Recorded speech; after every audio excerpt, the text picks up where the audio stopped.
Good morning बच्चों, सुप्रभात। आज केमिस्ट्री में आप लोगों का टॉपिक बहुलकों का आणविक द्रव्यमान, ये टॉपिक पार्ट पॉलीमर का लास्ट टॉपिक है। आज हम बहुलकों के आणविक द्रव्यमान की चर्चा करके इस पार्ट को समाप्त करेंगे। ध्यान से देखें, बहुलकों का आणविक द्रव्यमान मैंने लिखा है, बहुलकों के गुण उनके द्रव्यमान, आकार व संरचना पर निर्भर करते हैं। इसका मतलब जो ये आणविक द्रव्यमान है, ये आणविक द्रव्यमान बहुलकों का क्या है बेटा, गुण है। क्लियर हो गई बात सबके? क्योंकि मैंने लिख रखा है बहुलकों के गुण उनके द्रव्यमान, आकार व संरचना पर क्या करते हैं बेटा, निर्भर करते हैं। बहुलकों में उपस्थित, ध्यान देना ये पॉइंट अच्छा है, किसमें उपस्थित, बहुलकों में उपस्थित एकलक अणुओं की संख्या, बहुलक में उपस्थित एकलक अणुओं की संख्या बहुलीकरण की कोटि कहलाती है। संख्या बहुलीकरण की क्या कहलाती है, कोटि कहलाती है।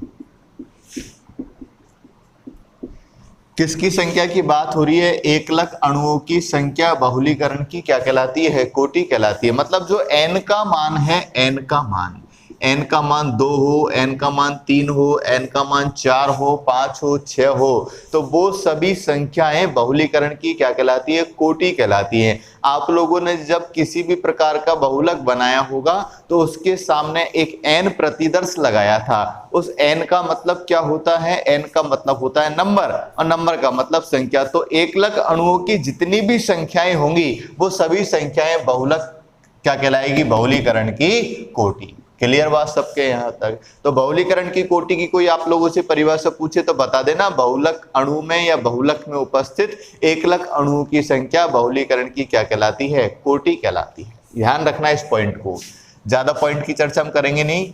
एकलक अणुओं का आणविक द्रव्यमान, ध्यान से, एकलक अणुओं का आणविक द्रव्यमान, एकलक अणुओं का आणविक द्रव्यमान तो कैसा होता है, आणविक द्रव्यमान निश्चित होता है, निश्चित होता है। लेकिन बहुलकों का आणविक द्रव्यमान, लेकिन बहुलकों का आणविक द्रव्यमान,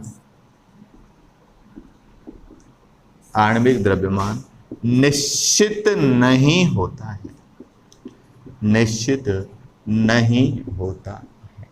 क्या पॉइंट लिखा है, ध्यान से समझो, क्या लिखा है, एकलक अणुओं का तो आणविक द्रव्यमान निश्चित होता है, लेकिन बहुलकों का आणविक द्रव्यमान निश्चित नहीं होता है। क्यों?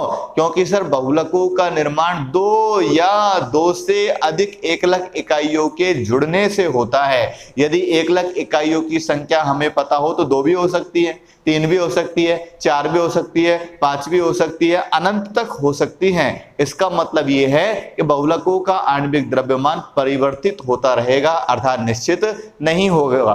फॉर एग्जाम्पल की यदि अपन बात करना चाहे तो मैंने आप लोगों को एक एग्जाम्पल बताया था, एथीन से पॉलीथीन का निर्माण। ध्यान देना, एथीन से पॉलीथीन का निर्माण। तो एथीन से पॉलीथीन के निर्माण में ये तो आप लोगों की क्या है बेटा, ये तो है एकलक इकाई, और ये क्या है आप लोगों का बहुलक। क्लियर? अब एकलक इकाई एथीन थी, एथीन का सूत्र क्या था, CH2 डबल बॉन्ड CH2, और इधर आप लोगों ने लगाया था तो CH2 single bond CH2 single bond, और क्या लगाया, N। अब N की संख्या हमें मालूम नहीं है, इसलिए अपन को पता भी नहीं है। अब यहां देखो, CH2 डबल बॉन्ड CH2 में N लगा रखा, लेकिन ये एकलक इकाई है, ये है एकलक इकाई, तो केवल क्या है एकलक इकाई का नाम, एथीन। अब इसका अनुभार निकालना चाहे अपन तो कार्बन की संख्या 2, हाइड्रोजन की संख्या 4, कार्बन का मतलब एक कार्बन का 12, 12 दूने 24, हाइड्रोजन की संख्या 4, हाइड्रोजन का द्रव्यमान 1, 4 एकम 4, 24 और 4 कितना, 28।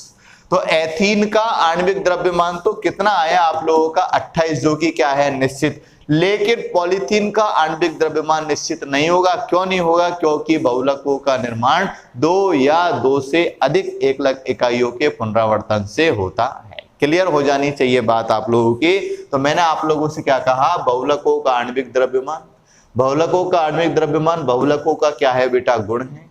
बहुलकों में उपस्थित एकलक अणुओं की संख्या बहुलीकरण की क्या कहलाती है? कोटि कहलाती है। एकलक अणुओं का आणविक द्रव्यमान, क्योंकि टॉपिक की चर्चा आप लोगों की आणविक द्रव्यमान है, तो एकलक अणुओं का आणविक द्रव्यमान तो कैसा होता है? निश्चित। लेकिन बहुलकों का आणविक द्रव्यमान निश्चित नहीं होता है, क्योंकि बहुलकों का निर्माण 2 या 2 से अधिक एकलक इकाइयों के पुनरावर्तन से होता है। फॉर एग्जाम्पल, एथीन से पॉलीथीन का निर्माण किया तो एथीन का आणविक द्रव्यमान निश्चित था, 28 ही होगा, 28 ही होगा। लेकिन पॉलीथीन का आणविक द्रव्यमान निश्चित नहीं होगा। क्यों? क्योंकि पॉलीथीन बहुलक है और बहुलक का निर्माण 2 या 2 से अधिक एकलक इकाइयों के पुनरावर्तन से होता है। तो बहुलकों के आणविक द्रव्यमान को निम्न 2 भागों में विभाजित किया गया है। वो कौन कौन से? सामने देखो। बहुलकों के आणविक द्रव्यमान को निम्न 2 भागों में विभाजित किया गया है। मैं आप लोगों को नाम बता देता हूं। पहला तो है आप लोगों का संख्या औसत अणुभार, और नंबर दूसरा है आप लोगों का भार औसत अणुभार। सबसे पहले हम पढ़ रहे हैं संख्या औसत अणुभार के बारे में। संख्या औसत अणुभार n, संख्या का मतलब नंबर, नंबर का मतलब n, ये लग रहा है आपका n। अणुभार, अणुभार का मतलब मास, मास का मतलब कैपिटल M, और औसत, औसत का मतलब आप लोगों ने 10th क्लास में पढ़ा था, बार का आप लोग साइन प्रदर्शित करते हो, बार का मतलब ऊपर एक रेखा खींचते हो, तो वो आप लोगों का क्या कहलाता है? बार कहलाता है। बार का मतलब क्या होता है? औसत। तो संख्या, संख्या का मतलब n, अणुभार, अणुभार का मतलब मॉलिक्यूलर यानी कि m, मास, और औसत, औसत का मतलब बार मैंने आप लोगों के सामने लगा दिया। तो संख्या औसत अणुभार को आप लोगों ने किससे प्रदर्शित किया? mn बार से। फिर बता देता हूं, संख्या n, अणुभार m, और औसत का मतलब बार। क्या परिभाषा लिखी मैंने? किसी बहुलक नमूने में उपस्थित अणुओं की संख्या, किसी बहुलक नमूने में उपस्थित सभी अणु। तो इसका मतलब यह है कि बहुलक में क्या उपस्थित होंगे? अणु होंगे। तो किसी बहुलक नमूने में उपस्थित सभी अणुओं की कुल सहती को, कुल सहती को, सहती का मतलब कुल अणुभार करना है, भी मैं बता दूंगा आप लोगों को। कुल सहती को अणुओं की संख्या से विभाजित करने पर, यानी कि कुल सहती में अणुओं की संख्या का क्या देने पर? भाग देने पर प्राप्त परिणाम, जो परिणाम आप लोगों को प्राप्त होगा वही क्या कहलाएगा? आप लोगों का संख्या औसत अणुभार। कैसे? ध्यान से देखो। मैंने कहा माना, यहां से माना किसी बहुलक नमूने में, ध्यान से देखना बेटा, माना किसी बहुलक नमूने में उपस्थित अणुओं की संख्या स्मॉल n है। क्या है बेटा? Small n। तो माना किसी बहुलक नमूने में उपस्थित अणुओं की कुल संख्या स्मॉल n है। n1 अणुओं का अणुभार क्या है? n1 m1। n2 अणुओं का अणुभार क्या है? n2 m2। और n3 n4 n5 यानी कि ni अणुओं का अणुभार क्या है? ni और mi। क्लियर हो जाना चाहिए। माना किसी बहुलक नमूने में उपस्थित अणुओं की कुल संख्या स्मॉल n है। स्मॉल n का मतलब n1 n2 n3 n4 n5 dot dot dot n तक है। n1 अणुओं का अणुभार n1 m1, n2 अणुओं का n2 m2, n3 का n3 m3, n4 का n4 m4। तो ni का कितना होगा? ni और mi। तो अणुओं की कुल सहती, अणुओं की कुल सहती, अणुओं की कुल सहती कितनी आई? आप लोगों की सबको जोड़ दो। n1 m1 plus n2 m2 dot dot dot ni और mi। क्लियर हो गई बात सबके? अणुओं की कुल सहती n1 m1 plus n2 m2 plus ni और mi। अणुओं की कुल संख्या, अणुओं की कुल संख्या बराबर n1 plus n2 dot dot dot plus ni। Clear हो जानी चाहिए सबके। अब जरा परिभाषा की बात कर लेते हैं। किसी बहुलक नमूने में उपस्थित सभी अणुओं की कुल सहती, कहीं दिख रहा है क्या? अणुओं की कुल सहती, ये रही साहब, अणुओं की कुल सहती को अणुओं की संख्या, अणुओं की संख्या, ये रही अणु संख्या से क्या करने पर? विभाजित करने पर। तो मैं लिख देता हूं विभाजित करने पर, विभाजित करने पर। तो विभाजित करो साहब, n1 m1 plus n2 m2 dot dot dot plus ni और mi, विभाजित करो। ये लो साहब, n1 plus n2 dot dot dot ni plus में। ये आप लोगों को मैंने विभाजित कर दिया। विभाजित करने पर अब सभी को आप लोगों ने जोड़ रखा है, तो सभी को आप लोगों ने जोड़ रखा है तो क्या लगा सकते हैं अपन? सिग्मा लगा सकते हैं। इधर आ जाते हैं अपन साहब। अब किसके बारे में बात हो रही है? संख्या औसत अणुभार mn बार। तो मैं लिखूंगा mn बार बराबर सिग्मा। शायद 10th क्लास में आप लोगों ने पढ़ा होगा, ये सभी प्लस में है, प्लस में होते हैं तो किसका निशान लगाते हैं? सिग्मा का। कुल योग का मतलब सिग्मा, और लास्ट वाली अंक को लिख देते हैं ni और mi। तो सिग्मा ni mi बटे सिग्मा, फिर कुल योग के कारण वही सिग्मा, और लास्ट में क्या लगाना? वही ni। ये आप लोगों का ni। दोनों को सिग्मा दो बार लगाने की आवश्यकता नहीं है, एक बार भी लगा सकते हैं। तो mn बार बराबर सिग्मा ni mi बटे ni। ये आप लोगों का क्या कहलाएगा? ये कहलाएगा आप लोगों का संख्या औसत अणुभार।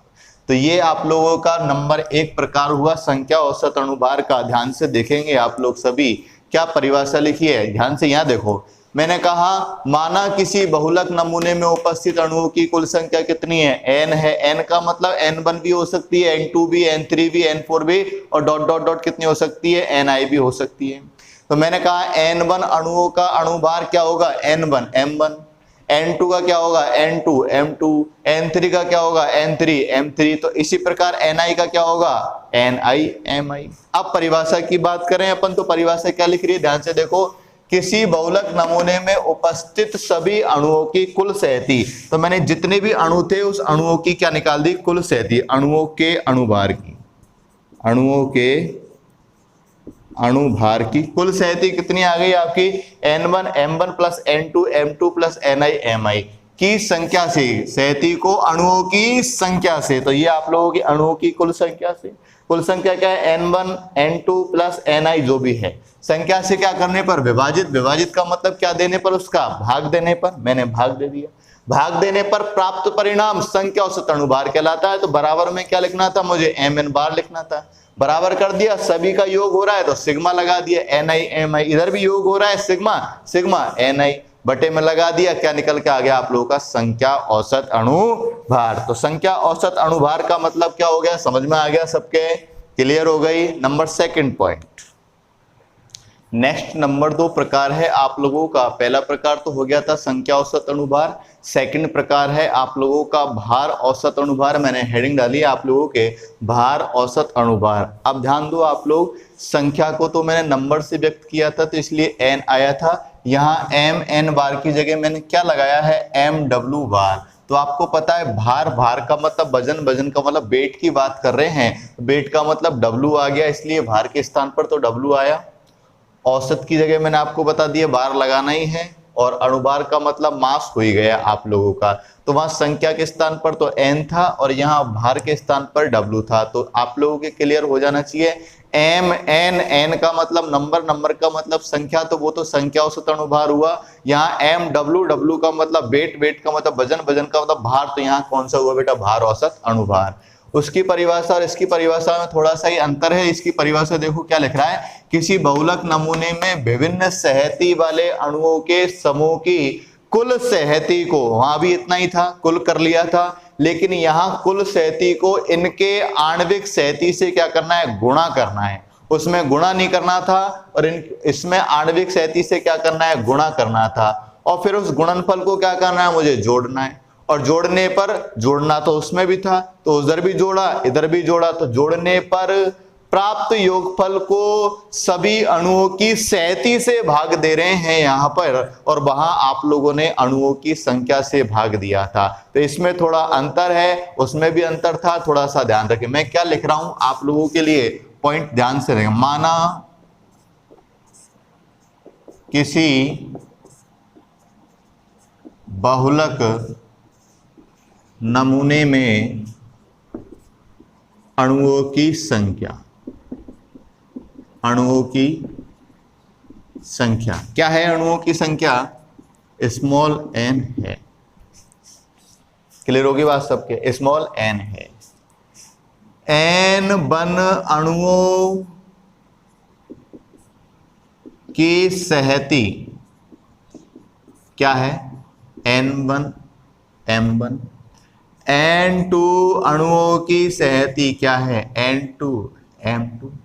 ni अणुओं की सहती क्या है, ni और mi। ये यहां तक उसमें भी था और यहां तक भी। अब ध्यान देखो क्या लिख रहा है, किसी बहुलक नमूने में विभिन्न सहती वाले अणुओं के समूह की कुल सहती को, कुल सहती को उनकी आणविक सहती से क्या करवाना है, मुझे गुणा करवाना है। तो मैं लिख रहा हूं आणविक सहती से, आणविक सहती से गुणा कराने पर, गुणा कराने पर, गुणा कराओ सब, या तो पहले जोड़ देना या बाद में जोड़ देना, कोई दिक्कत वाली बात नहीं, गुणा करा रहे हैं साहब। n1 m1 into m1 comma, या प्लस भी लगा सकते हैं लेकिन अलग अलग लिख देते हैं, n2 m2 into m2 comma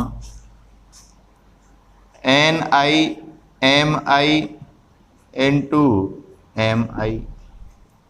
क्या आएगा बताओ, n1 m1 square, n2 m2 square, और क्या आएगा ni mi स्क्वायर।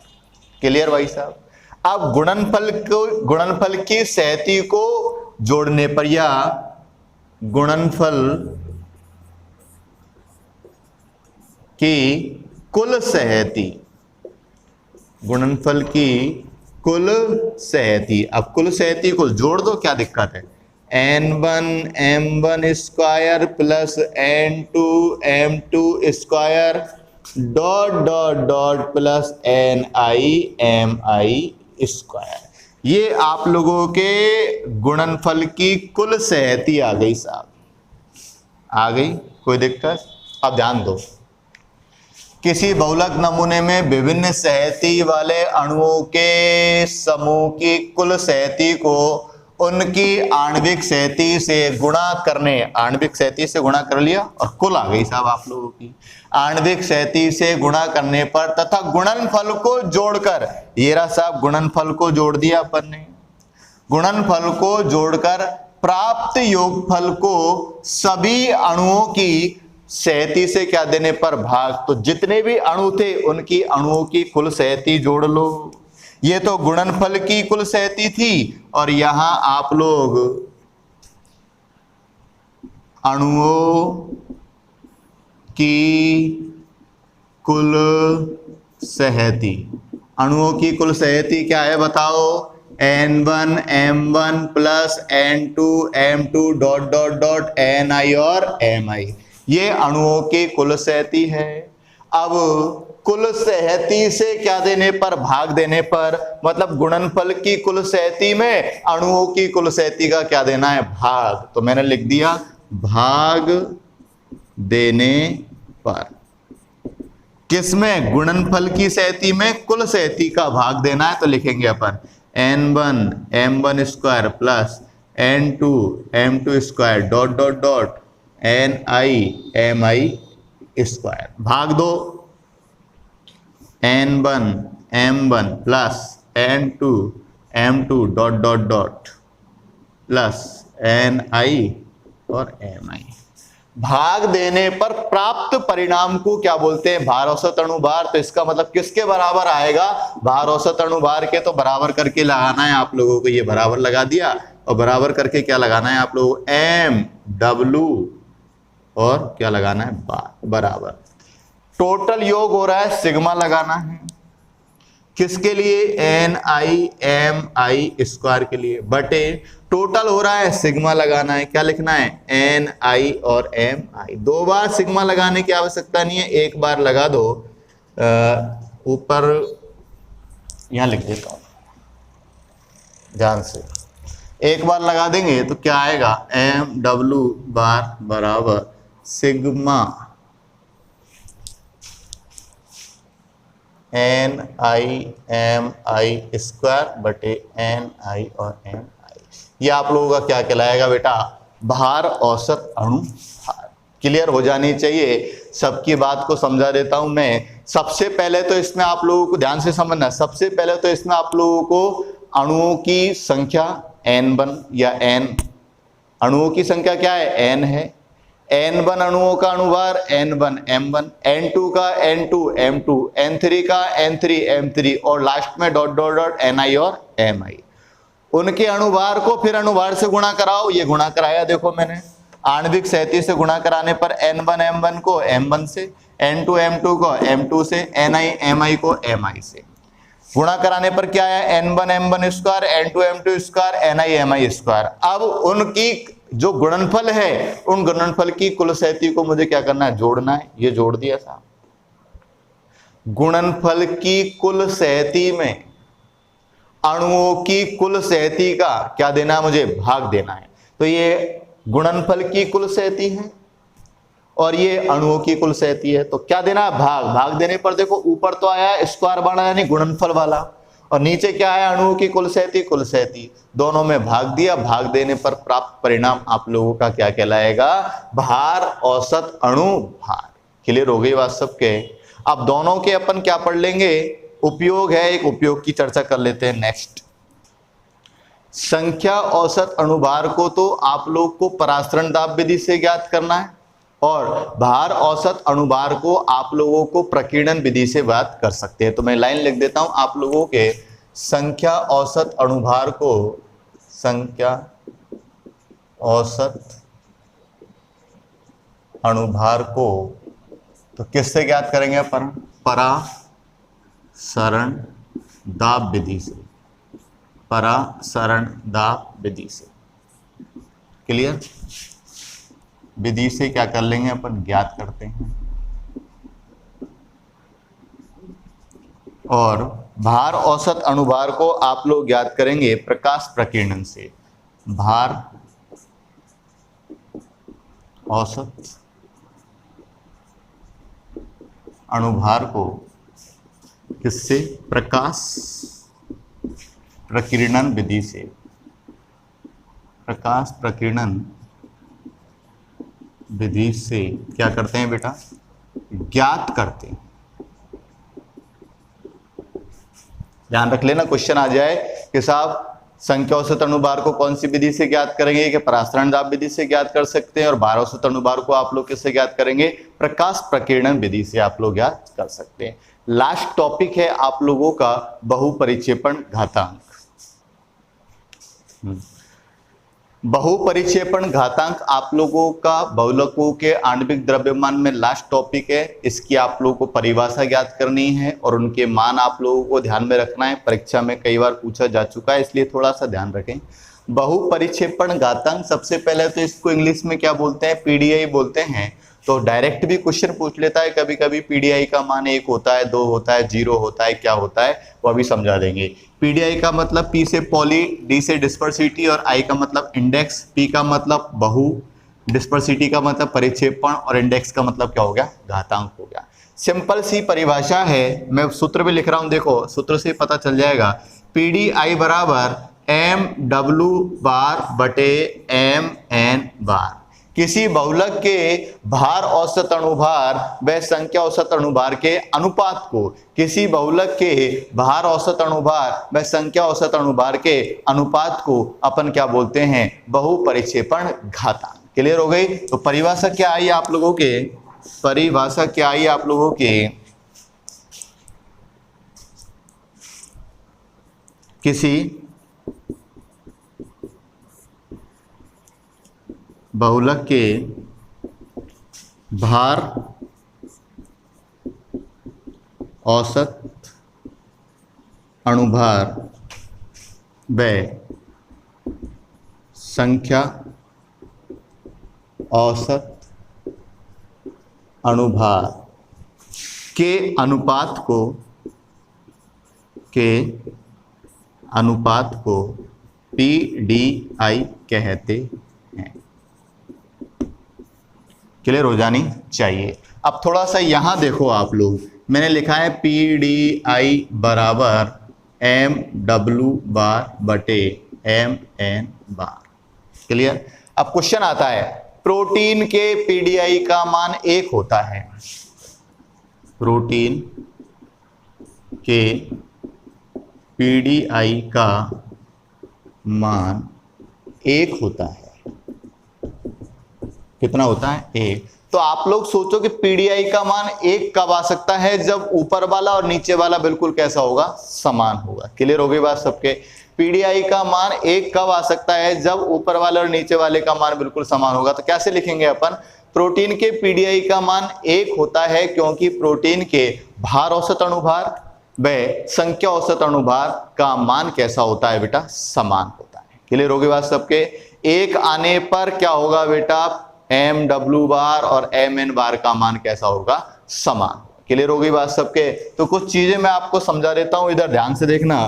पीडीआई का मान 1 है कब, जब एम डब्ल्यू बार व एम एन बार का मान कैसा होगा बेटा, समान।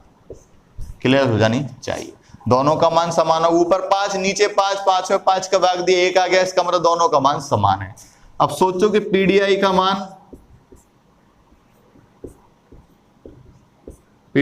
मान 1 से अधिक है। 1 से अधिक है कब, सर ऊपर वाले का मान ज्यादा होगा और नीचे वाले का मान कम होगा। कैसे कि एम डब्ल्यू बार का मान तो ज्यादा होगा और एम एन बार का मान नीचे वाले का मान कम होगा। सोचो ऊपर 10 हो और नीचे 5 हो, तो 5 दूने 10, तो 1 से क्या आया, ज्यादा। इसका मतलब क्या लिखेंगे अपन, क्या कंडीशन होगी इसमें, एम डब्ल्यू बार का मान ज्यादा होगा किससे, एम एन बार से। क्लियर होगी बात सबके। और तीसरा पॉइंट तो आप लोग समझ रहे हैं, पीडीआई का मान 1 से कैसा होगा बेटा, कम। तो 1 से कम का मतलब नीचे वाले का ज्यादा और ऊपर वाले का कम। तो इसका मतलब एम डब्ल्यू बार का मान एम एन बार से कैसा होगा, कम। ये 3 क्वेश्चन पूछ सकता है आप लोगों से, परिभाषा पूछ सकता है, क्वेश्चन पूछ सकता है, आप लोगों को ध्यान रखना है।